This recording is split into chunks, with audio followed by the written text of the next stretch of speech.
हुकूमत से भी ये कहना चाहता हूँ कि ये जो आइनी तरमीम की बिल है इसको मौखर कर दिया जाए तावक्ते के कॉन्फ्रेंस अपने अंजाम को पहुँचे। इस दौरान में दाखिली जो तनाज़ात हैं और सियासी इख्तलाफात हैं उसको हमें यकजहती में तब्दील कर देना चाहिए और किसी किस्म के तनाज़े से हमें बालातर हो जाना चाहिए।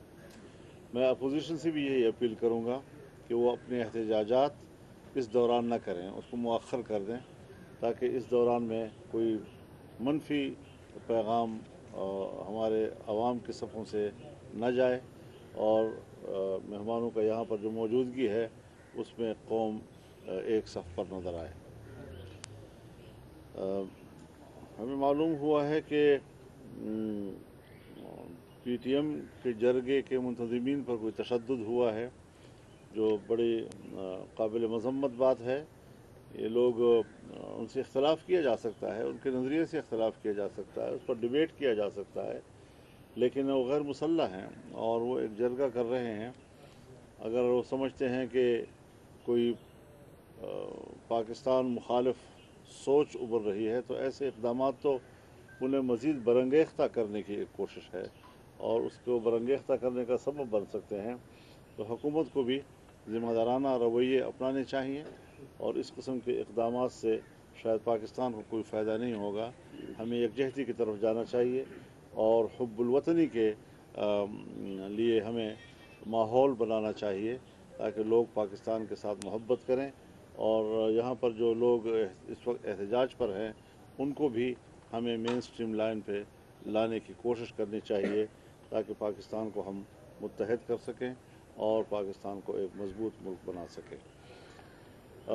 जहाँ तक इस आइनी तरमीम का मसला है, मुझे हैरत है इस बात पर कि उन्हें इस बात में उजलत किस चीज़ की है और उसमें कोई इमरजेंसी मुझे नज़र नहीं आ रही। एक ज़माने में हमें कहा गया कि इतवार के दिन ही करना है वरना सोमवार आएगा तो आसमान ज़मीन पे गिर आएगा। आसमान तो नहीं गिरा, एक सितारा भी नहीं गिरा।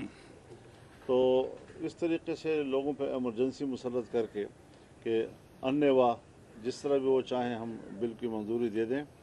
मेरे ख़्याल में ये बिल अपनी तफसीलात के साथ, उसूल के साथ नहीं, तफसीलात के साथ इस काबिल नहीं है कि उसको पास किया जाए, उसको सपोर्ट किया जाए और हम किसी भी कीमत पर हुकूमत के साथ प्लस होने के लिए आमादा नहीं हैं। और हुकूमत अजीब है, यानी आप ख़ुद अंदाज़ा लगाएं, इस्लामी नज़रियाती कौंसिल 1973 में बनी है और आइन में लिखा हुआ है कि 7 साल के अंदर उसने उनकी सिफारिशात पर कानून साजी करनी है। आज 2024 है, एक सिफारिश पर भी कोई कानून साजी नहीं हुई। इस्लामी जमहूरिया पाकिस्तान में इस्लामी कानून साजी के लिए कोई जल्दी नहीं है, लेकिन उनके मारूदी मफादात, फौरी मफादात, सियासी मफादात, उस पर इतनी जल्दी होती है कि रातों रात आइन में तरमीम की जाए। आपको याद है 18वीं तरमीम के लिए हम 9 महीने बैठे रहे हैं। 9 महीने बैठकर हमने मुश्किल से एक तरमीम तैयार की है। आज 24 घंटे के अंदर अंदर एक तरमीम के लिए हमें कहा जा रहा है कि आप इसको पास करें। किस तरह ये हो सकता है, कैसे ये मुमकिन है?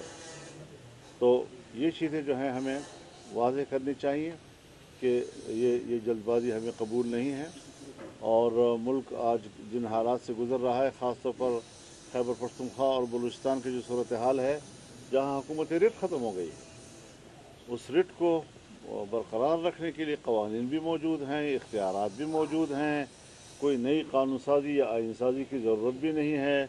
यहाँ पर मिलिट्री कोर्ट्स की बातें भी हो रही हैं, यहाँ पर अदलिया में इस्लाहात के नाम पर हमारी तजवीज़ है, हम चाहते हैं कि अदलिया में इस्लाहात हों।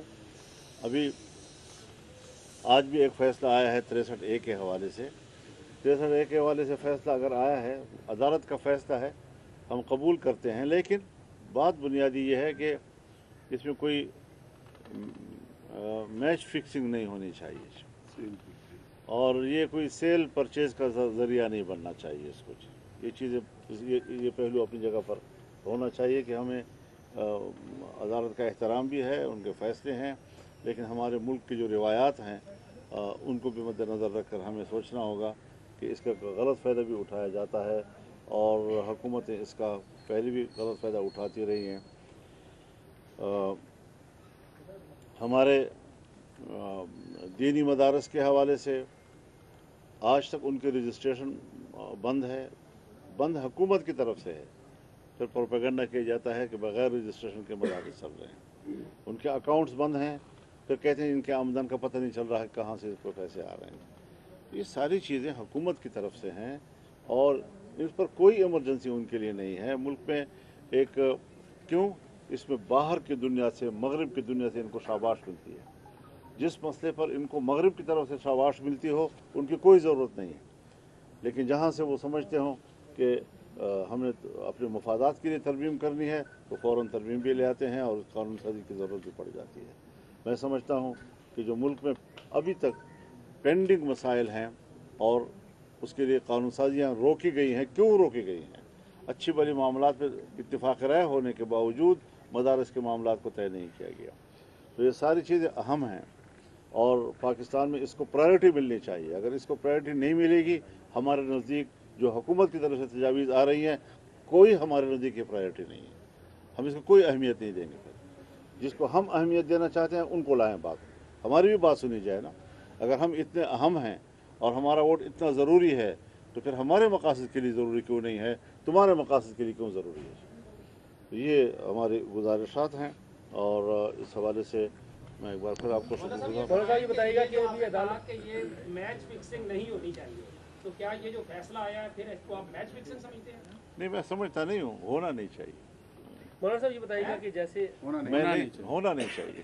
ابھی نہیں ہے، میں نہیں کہہ رہا کہ ہے، لیکن میں کہتا ہوں نہیں ہونا چاہیے. مولانا صاحب یہ بھی ایک عدالت کا فیصلہ ہے جیسے آپ نے بات کی، اور دوسرا حکومت نے فوری طور پہ یہ وہاں سے پتہ چلا ہے کہ فوری طور پر مشترکہ اجلاس جو ہے وہ بلایا جانے کی جو ہے وہ امکانات ہیں اور جلد بلایا جائے گا. اگر ان دنوں میں اگلے آنے والے 2-3 دنوں میں اجلاس بلایا جاتا ہے اور آئینی ترمیم کا کوئی مسودہ پیش کیا جاتا ہے، اس صورت میں جے یو آئی کا اور دوسری اپوزیشن کا کیا اکٹ ہوگا؟ کس طرح سے آپ جائیں گے؟ کیا آپ اس کا بائیکاٹ کریں گے یا وہاں پہ احتجاج کریں گے؟ اس حوالے سے کوئی دیکھیے، ابھی تک نہ ہمیں مشترکہ اجلاس بلانے کی خبر ہے اور نہ اس حوالے سے ہم نے بھی کوئی حکمت عملی بنائی ہے. ظاہر ہے ہمارا ایک موقف ہے، جو بھی حکمت عملی ہوگی ہمارے موقف کے تابع ہوگی. یہ بتائیں، یہ کہا جا رہا ہے کہ آپ جے یو آئی کے علاوہ حکومت کے پاس جو نمبر گیم ہے وہ پوری ہے. کیا آپ کے ساتھ جو ملاقاتیں ہیں اس سے یہ بات ظاہر ہوئی ہے کہ اس طرح کی بات ہے؟ اور اگر نمبر گیم پوری ہے تو پھر آپ کے ساتھ ملاقاتوں کے حوالے سے آپ کیا کہیں گے؟ ابھی ہمیں ایسی کوئی اطلاع نہیں ہے جس کا حوالے سے آپ بات کر رہے ہیں.